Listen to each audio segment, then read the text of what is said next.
bahwa Muhammad Rasulullah, kan gitu. Iya. Ditanya diri kita, siapa aku? Di mana Allah yang aku saksikan? Iya. Itu Al-Quran menjawab tuh. Iya. Allah dekat dengan kamu. Lalu ditanya lagi, di mana Muhammad? Ini di dalam kajian tauhid ada nur Allah, ada nur Muhammad, ada nur insan. Ini disebut wujud tidambaka dalam sifat 20.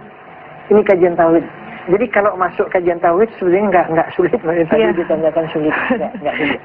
Cuman kita mempersulit diri kita. Jadi itu aja masalah. Yang mungkin tidak mau mengenal dirinya sendiri. Tapi selama ini mungkin ya karena mungkin masyarakat kota yang lebih banyak kepada urusan dunia, dia hanya lebih mengenal dirinya secara jasadiah saja tanpa ada penyambungan dari segi rohaninya itu. Jadi masyarakat kota sedikit waktunya untuk mencari hubungan kepada Allah. Iya.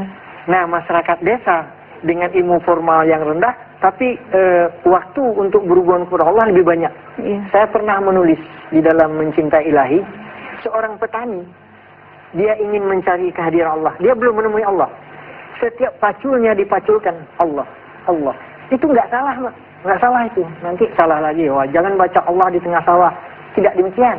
Dimanapun engkau berada, Allah tidak terikat dengan yang disebut wadahnya, al-makamnya, wadahnya, al-zamannya. Tidak terikat dengan zaman, tidak terikat dengan tempat. Dimanapun engkau dapat berhubungan dengan Allah. Iya. Ya baik, pakai ada lagi yang ingin bertanya, silakan Bapak. Assalamualaikum warahmatullahi wabarakatuh. Waalaikumsalam warahmatullahi wabarakatuh. Begini Pak Kiai, tadi kalau nggak salah di awal pembicaraan Pak Kiai sudah mengatakan bahwasanya di surah An-Naml ayat 40, kalimat pertama dan kalimat kedua itu mengatakan seorang ahli kitab, bahwasanya aku dapat mengantarkan engkau kepadanya dalam sekejap.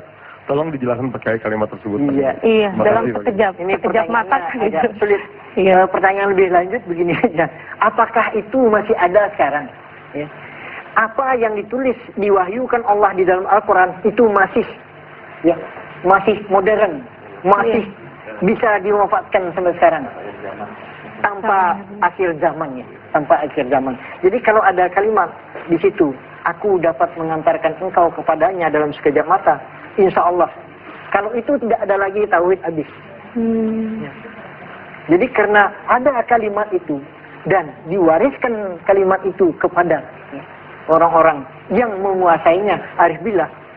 Nah, tauhid sampai sekarang tadi ditanyakan bagaimana di kota. Banyak sekarang Mbak anak-anak muda yang sudah tingkat tauhidnya tinggi. Jadi kalau ada kita melihat anak-anak yang bertawuran yang membangun masing-masing pribadinya, ini membangunnya harus masing-masing dulu untuk membangun keseluruhan. Ini masih ada. Jadi itu tidak dapat diuraikan, tapi masih ada. Masih sepanjang zaman masih ada itu. Jadi Al-Quran bukan untuk orang-orang dulu, tapi untuk orang-orang yang sekarang. Iya. Tapi untuk mencapai sekejap mata kan apa ada proses? Harus proses perjalanan, Mbak. Tadi disebutkan perbanyaklah bersolat tahajud. Mohonkan dalam sholat tahajud.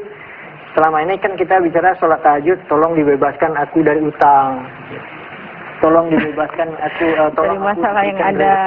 Ini masalah dunia, usaha itu. Iya. Tapi mohon Allah, saya ingin menyembah engkau dengan baik. Tunjukkan aku siratal mustaqimmu. Itu yang diminta selalu.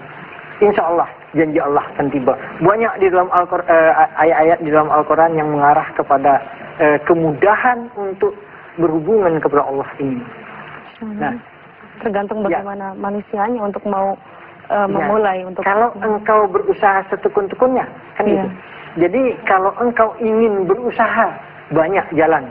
Jadi bukan jalan tasawuf satu aja, tadi sudah kita sebutkan, bersuluk bisa, bertarekat bisa, beribadah bisa, bermohon dan berusaha kepada Allah. Baik, Pak Kiai, saya pikir ada satu lagi yang ingin bertanya, silakan mungkin Bapak. Bismillahirrahmanirrahim. Assalamualaikum warahmatullahi wabarakatuh. Waalaikumsalam warahmatullahi wabarakatuh. Karena kajian kita kali ini ada berhubungan dengan tasawuf, saya pernah membaca dalam buku-buku tasawuf bahwasanya orang yang bertasawuf itu sanggup untuk menderita dan menahan diri dari kehidupan dunia ini. Subhanallah, ini bagaimana sesungguhnya cerita ini? Iya, silakan Pak Kiai. Yang salah kaprah. Kadang-kadang Nabi Muhammad dikatakan tidur di atas tikar, nggak ada punya kasur, nggak punya bantal, ini sampai berbekas dengan tikar gitu ya. Sebetulnya tidak demikian. Rasulullah Nabi Muhammad itu orang kaya sebetulnya. Pewaris telaga Zam-Zam.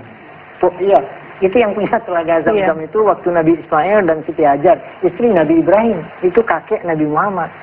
Nah, kembali pertanyaan tadi, apa orang bertasawuf itu susah? Harus naik unta, jalan kaki? Tidak demikian. Ya. Banyak ahli tasawuf sekarang ahli dalam komunikasi, ahli dalam perbankan, ada banyak. Ahli dalam komputerisasi, ahli dalam teknik pemasangan alat-alat di tengah laut untuk pengeboran. Jadi tidak demikian. Ya. Ahli tasawuf itu menempatkan dirinya sesuai dengan zaman. Kalau dia mampu beli mobil lah. Jangan mau hidup susah. Iya. Karena apa yang ada di muka bumi ini disediakan untuk manusia. Ya. Apa yang dihadirkan? Nyamuk untuk manusia. Karena nyamuk dimakan ikan, ikan dimakan manusia. Iya. Cacing dimakan ikan, ikan dimakan manusia. Iya. Baik Pak Kiai, ini waktunya hampir habis, sebetulnya masih banyak yang kita perbincangkan ya. Terima kasih Pak Kiai atas kehadirannya, juga bapak-bapak dan ibu atas kehadirannya di studio. Dan pemirsa, memang menarik sekali perbincangan kita mengenai hakikat taubat ini jauh dari kajian tasawuf. Dan setidaknya ada kesimpulan yang mesti kita ambil bahwa memang kita selaku manusia senantiasa bergelimangan dengan penuh kemaksiatan.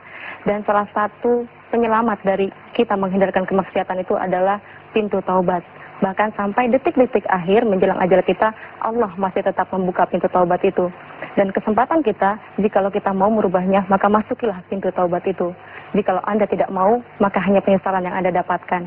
Demikian hikmah pagi kita kali ini. Terima kasih atas kebersamaan Anda. Billahi taufik wal hidayah. Wassalamualaikum warahmatullahi wabarakatuh. Waalaikumsalam warahmatullahi wabarakatuh.